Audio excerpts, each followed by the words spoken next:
那可以先请教一下吗？昨天中选会到底怎么回事？不是啊，还是很多热情的支持者嘛，一直鼓励我去选嘛。甚至还找到我妈妈，就这样啊！我去中选会把我妈妈带走啊。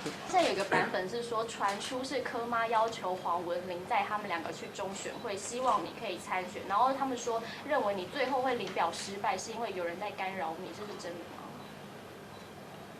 的吗？哎，昨天早上我妈妈就打电话给我，因为我发现我妈妈大概代表台湾这个知识分子的焦虑了，就是说，他说安尼存郭台铭无算，这样你随便啦，我台湾没那么危险的，美国派掉变紧张了。我发现很鼓励我选的是我妈妈，奇怪。柯妈昨天好像一度还蛮不谅解郭董临时退出，害你结果来不及。他当然认了，郭台铭要选，我们当然支持他嘛。其实我本来选的意愿就不高嘛，他只是说，突然不选了，天哪，这怎么处理嘛？所以郭妈很生气，不是郭妈，柯妈。妈妈很生气这件事情。不是说生气的，我感觉，我发现是这样的哦。我就说，我就叫他晚上少看call in节目嘛。他每天看call in节目，就打电话给我说，谁又在骂你？然后我现在台湾局势怎么样？我说拜托不要看就好了嘛。这总是这样嘛。我昨天在那个吴子嘉的节目就讲了，只有那个北韩才有100%的嘛。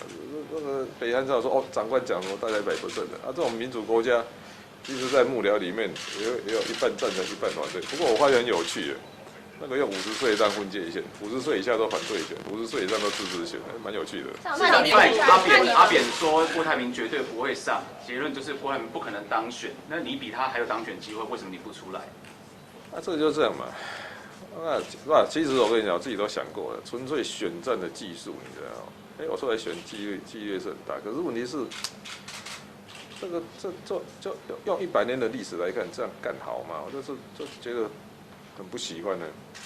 那对啊，阿扁投来清楚，他讲选举的时候头头是道，真的是。所以上礼拜6你有跟阿扁见面？有的，我跟他见过面的。就高雄我有空我会去找他。他怎么说？反正他永歌物语他都会讲，你会见到的。有外公哦。他外交部在挡他。他是有说他驻外馆不能协助任何安排。我跟你讲，我们活在世界上有时候人家没有妨碍你，就已经是最大的帮忙了。你还想怎样？我讲是安尼啦，你嘛无可能讲。我觉得是这样的真的活在世界上有时候人家没有害你或者没有阻碍你，都是最大的帮忙。你还说人家还要把你当总统规格帮你安排，这个就不切实际的期望。